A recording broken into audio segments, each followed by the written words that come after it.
নমস্কার বন্ধুরা, প্রিয়া কিচেন ব্লগে আপনাদের স্বাগত জানাই। আমি আবার একটা নতুন পর্বে আপনাদের সামনে হাজির হয়েছি। দেখতে থাকুন। আমি এখন মাছ কেটে নেব। এগুলো বেলে মাছ আর থুরি মাছ। আপনারা এই থুরি মাছকে কি বলেন কমেন্ট করে জানাবেন, আর এই বেলে মাছকেও আপনারা কি বলেন কমেন্ট করে জানাবেন। আমি এগুলো কাঁচা রান্না করব। কাঁচা কেমনভাবে রান্না করি আপনারা দেখতে থাকুন, আমার সঙ্গে থাকুন। মাছগুলো আমি ভালোভাবে বেছে নিচ্ছি। দেখুন, এই থুরি মাছটা আমি কেটে নিচ্ছি। দাঁতগুলো কেমন শক্ত। মাছগুলো এরকম কেটে কেটে আমি রেখে দিচ্ছি বাটিতে। এটা বেলে মাছ কেটেছি। দু রকমের মাছ ধুয়ে নিয়েছি। এখানে হলুদ গুঁড়ো দিয়ে দেব।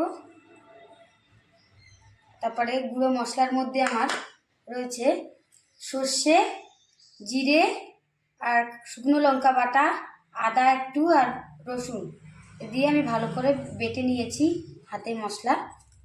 আর আমার ঘরে গুঁড়ো করা ছিল জিরে, তাই আমি জিরেটা বাটিনি, জিরের গুঁড়োটা আমি দিয়ে দিয়েছি তার সঙ্গে।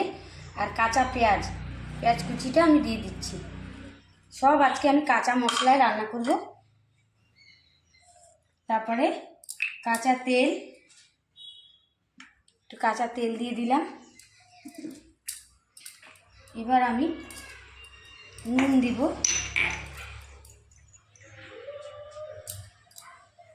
পরিমাণ মতো নুন দিয়ে দিচ্ছি।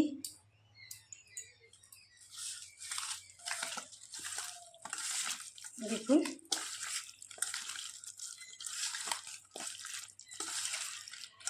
এবার আমি মাখিয়ে কিছুক্ষণ রেস্টের জন্য রেখে দিচ্ছি।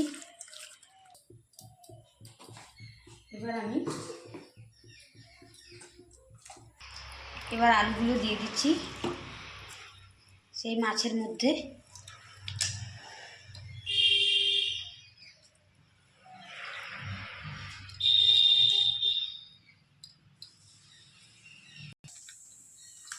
আবারও আমি ভালো করে মাখিয়ে দেব।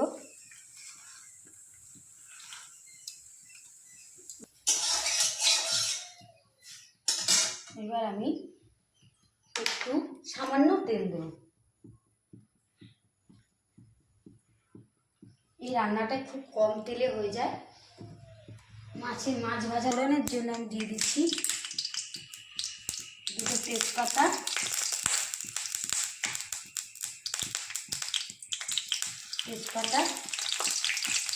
আর জিরে, গোটা জিরে।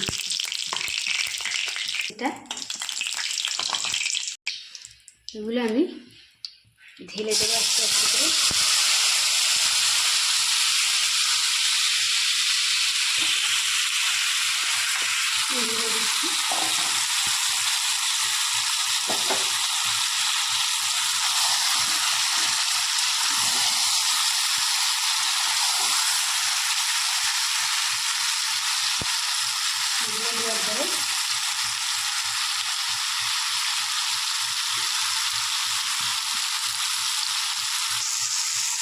একটু এপিট নাড়িয়ে দেবো।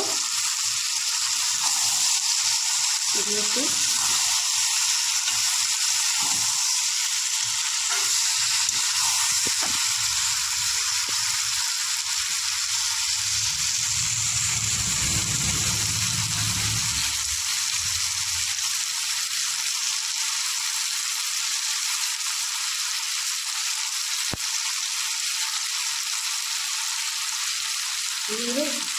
এবার আমি সামান্য জল দিয়ে দিলাম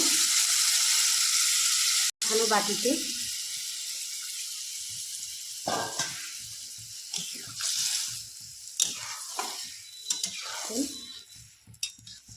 আস্তে আস্তে আমার এরকম মাখিয়ে কলা পাতাও দিতে পারেন, কি এরকম কড়াতেও মাখা মাখা করে রান্না করতে পারেন। আপনারা খেয়ে দেখবেন, খুব ভালো লাগবে তরকারিটা। আর আমার সাথে থাকুন, সঙ্গে থাকুন, দেখতে থাকুন। পাতা আমি উপর দিয়ে দেবো। গোটা কাঁচা লঙ্কা দুটো দিয়ে দেবো। আমার মাছের ঝোল কত সুন্দর আস্তে আস্তে জালে হয়ে যাচ্ছে।